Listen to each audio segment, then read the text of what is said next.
Hello and नमस्कार OD study channel को आपण मानकु बहुत बहुत स्वागत। आज भिडियोटी आम जाना best career option after 12th science +2 science पर आम कौन पढ़ा कौन कौन सब ऑप्शन रोचे आगु को कैरियर बनवाई। वीडियोटी को लास्ट जाए निश्चित भाव देखिए। तो चलतु स्टार्ट करवा आज वीडियो। साइंस रे दुई प्रकार स्ट्रीम थाए, गोटे है बायोलोजी और अन्यटे हूँ मैथमेटिक्स। प्रथम आम बायोलोजी की देखा जहाँ आम पीसीबी बोली कही।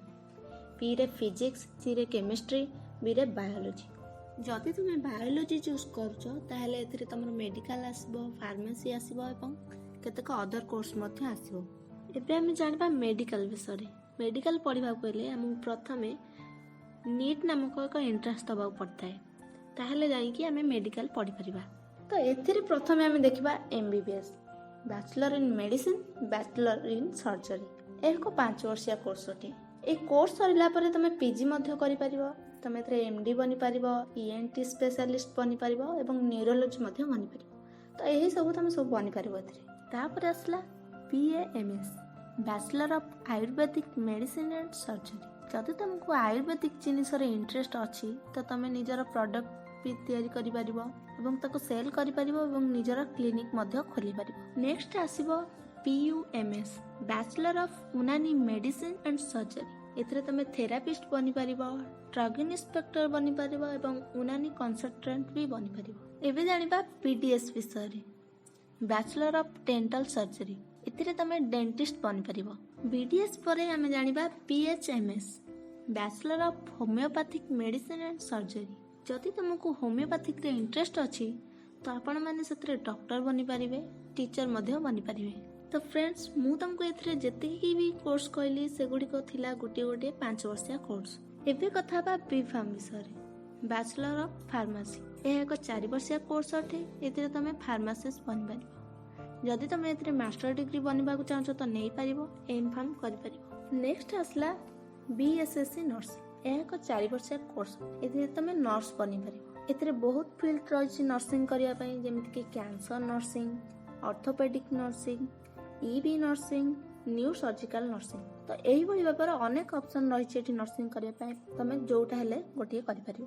तो फ्रेंड्स ए पर्यंत आपण माने जे सब ऑप्शन विषय रे जानिले, जदि सेतिरे आपनकर इंटरेस्ट नाही तो आहुरी ऑप्शन मध्ये रहिछि जहा कि आपण चूज करि परिबे। सेगुडी कहला फिजियोथेरापिस्ट आपण बनि परिबे, गैस्ट्रोलॉजिस्ट भी बनि परिबे, गायनोलॉजिस्ट भी बनि परिबे, पेडियाट्रिस्ट भी बनि परिबे एवं साइकोलॉजिस्ट मध्ये बनि परिबे। तो यही सब थिला बायोलॉजी विषय रे। तापर हमें जानिबा मैथमेटिक्स विषय रे। जदि तमे मैथमेटिक्स नौच तो कौन कौन सब फील्ड अवेलेबल अछि एथिरे चलंतु जानिबा। एथिरे मध्ये एक क्राइटेरिया रहउछि, जेमति बायोलॉजी पई आपन को नीट दबा पड़ी थाए, सेहि परि मैथमेटिक्स नबा पई आपन को जेई नामक एक एंट्रेंस दबा पड़ी थाए। एथिरे तमे बहुत प्रकार इंजीनियरिंग कोर्स करि परिबो। तो यही सब कोर्स गुडी को 4 वर्षिया कोर्स अटे। एथिरे तमे मैकेनिकल इंजीनियरिंग करि परिबो, केमिकल इंजीनियरिंग करि परिबो, ऑटोमोबाइल इंजीनियरिंग करि परिबो, सिविल इंजीनियरिंग करि परिबो, कंप्यूटर इंजीनियरिंग मध्ये करि परिबो, ECIT सॉफ्टवेयर इंजीनियरिंग मध्ये करि परिबो। एही परि भाबरे बहुत ऑप्शन रहउछि, जहाँ भी आपनकर इंटरेस्ट अछि आपण बाछि कि निश्चित भाबरे करि परिबे। एही परि बहुत ऑप्शन रहउछि आपण पाखरे। आपनकर जहाँ भी पसंद आपण सेही ऑप्शन चूज करि परिबे। आपण बैचलर डिग्री सारी कि मास्टर डिग्री मध्ये करि परिबे, माने मास्टर इन इंजीनियरिंग मध्ये करि परिबे। तापर हमर नेक्स्ट आसबो बीएसएससी एवं एमएसएससी। बीएसएससी कोन ना bachelor in science, MSc master in science. यह एक 5 वर्षिया कोर्स अटे। यह मध्ये आपण सब करि परिबे। तो फ्रेंड्स यह थिला मैथमेटिक्स रो किछि कोर्स। तो जदि भी आपनकर एही कोर्स मध्ये कोनोस्ट्रे भी इंटरेस्ट नाही तो तमे डिप्लोमा कोर्स मध्ये करि परिबो। ता छडा बहुत अन्य कोर्स मध्ये रहउछि जहाँ तमे करि परिबो, जेमिति कि event management, hotel management, BBA, MBA, BCA, MCA. तो यही सब कोर्स भी आपण माने अलगा भाबरे करि परिबे। जदि तमे 11th एवं 12th साइंस रे करिथिबो तो सीए एवं सीएस पई मध्ये तमे जाई परिबो। एही परि अनेक ऑप्शन आपण मान पई अवेलेबल अछि। आपण मानक इंटरेस्ट अनुसार आपण निजर मन पसंद रो कैरियर ऑप्शन को बाछि परिबे।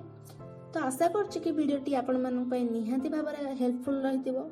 वीडियोटी भल लगिले लाइक करंतु, शेयर करंतु एवं सब्सक्राइब करिनंतु। ता सहित बेल आइकन को मते प्रेस करिनंतु, जहा द्वारा आपण पाइ परबे हमर प्रत्येक नुवा वीडियो नोटिफिकेशन।